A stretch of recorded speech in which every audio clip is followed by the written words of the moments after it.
I done told y'all my excitement over in Yamakope, a South African game developer's game, Relooted, coming to Steam, where you play as a team that's doing a bunch of heists in Western museums, stealing back African artifacts. Come to find out, Boom Studios has a comic book called Bronze Faces that deals with colonial-era stolen artifacts from Africa getting taken back. And I stress taken back because can you really steal something that was stolen from you, your people, your culture? Creatives on this book are Shobo and Shofkalker, who are the writers. They're both of Nigerian descent. Artist on the book is Alexander Tefengi, who's also Vietnamese and Djibouti. I won't spoil what happens too much in the book, but all you need to know is the main characters are Timi, Sango, and Gabunga. 15 years ago to the start of the story, they all grew up together in Benin City in Nigeria. The drawing and the art of this looks so vibrant because we see these childhoods and these cultures coming to life on page. We also see the root of the tension between certain characters like Sango and Gabunga, and the hard choices that had to be made when Timi's father, who was a father figure to all of them, dies. Timi grew up to be an artist, and his father was an artist as well. However, he had substantial debts, so his art becomes a hot commodity. A bunch of people want Timi in order to license it, and the issues of that debt seems to be a driving wedge between Sango and Gabunga. All the while, Timi's trying to find a way out of the deal the museum had for his father's work, but his father's lawyer says his hands are tied. Then we get to the ski mask way. I ain't gonna tell you how we got there, but we there right now. Among the things swiped, they had this box that has inside it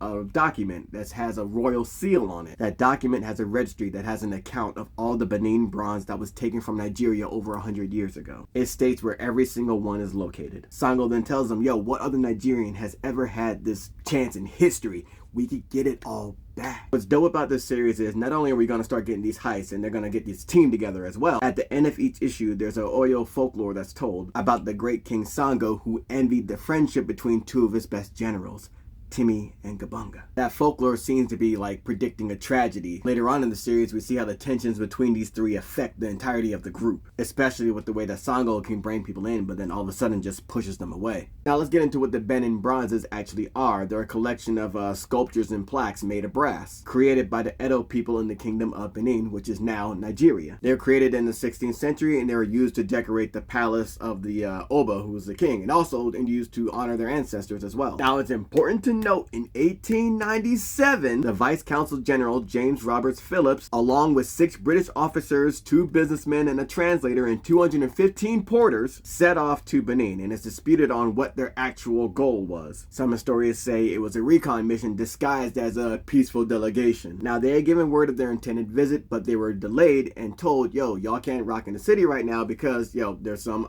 rituals going on. However, they ignored those warnings and proceeded on with the expedition. The audacity and the white privilege was on 1,000 apparently. They got ambushed in the south of the city by some Oba warriors, and only 2 of the European travelers survived that massacre. This gets back to London, and you already know what happened. The naval expedition was organized. It was directed by Admiral Harry Rawson. British forces then sacked and destroyed the Benin city. And the British then took the Benin bronze faces and all the artifacts decorating the royal palace. The British account for this is that, yo, those folks went down there peacefully and they got attacked for no reason.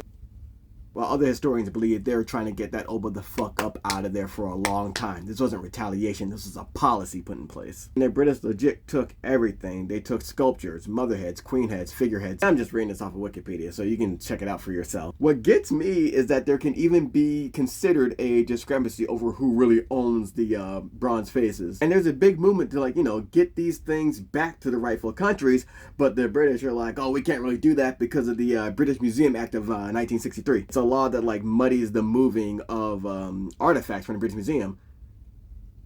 You made the law. What are you talking about? You made the law to prevent you giving back shit that don't belong to you?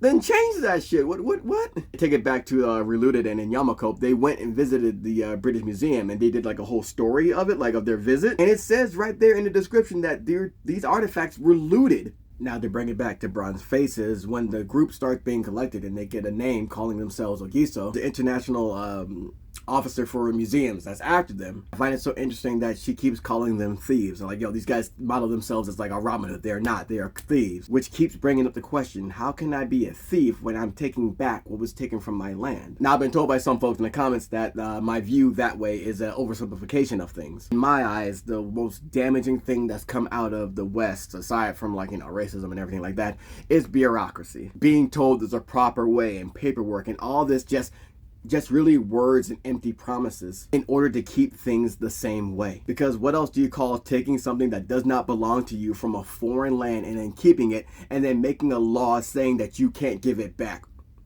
What? So I really love this book and seeing another property dealing with like, yo, these Western museums have our culture essentially.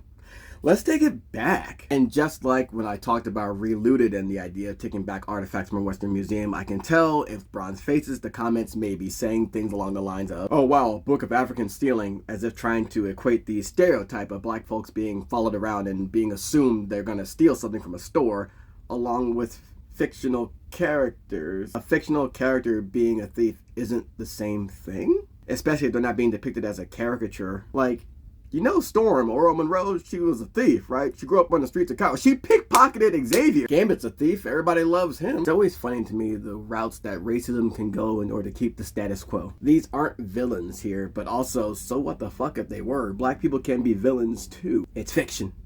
There's also comments and takes saying that like, oh, these African artifacts are safer in the Western museums because they'll be destroyed if they're taken back home. That is the most bootlicking shit I've ever heard in my life. First off, you know how many countries the West has destabilized? Secondly, the British Museum recently lost, 2,000 artifacts? They were taken and stolen, and they believe it might have been an inside job.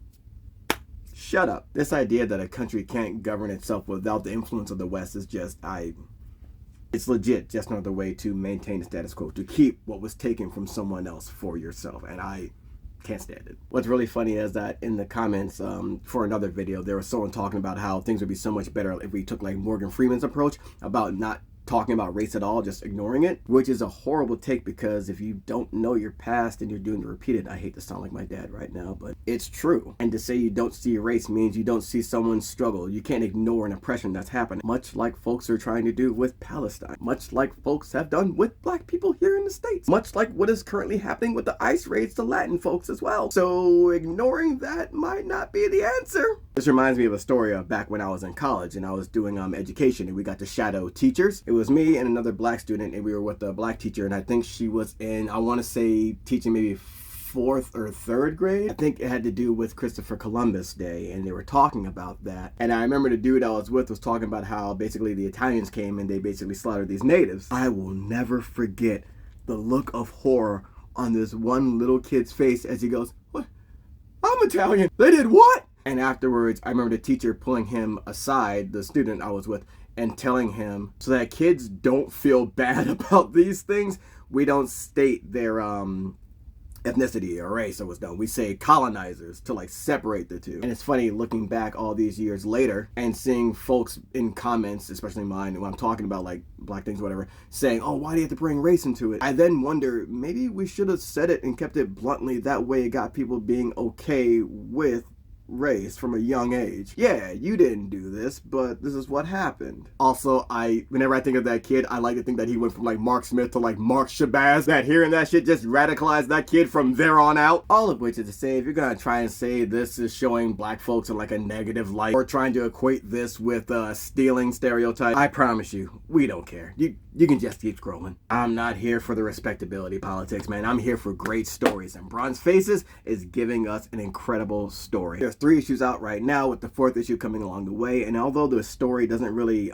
depict much of what happens like during the heist, but really it is like what's happening between the group, this shit is genius. I also love the way the creators mix in like Nigerian slang. I have no idea what that slang means or what the sayings are, so I go and look it up. I like books like that make me go and do like some extra work. And tying it into the Benin bronze, I thought that is genius. You're tying it, it's art imitating life, and I think that's amazing. And this is why I like finding out new books, because yeah, I grew up on Marvel and DC Comics, yeah, the big 2, but it's so important to find other books on different publishers because you get stories you wouldn't get from those big 2. And Bronze Faces is shaping up to be something that's much needed, and it's just beautiful.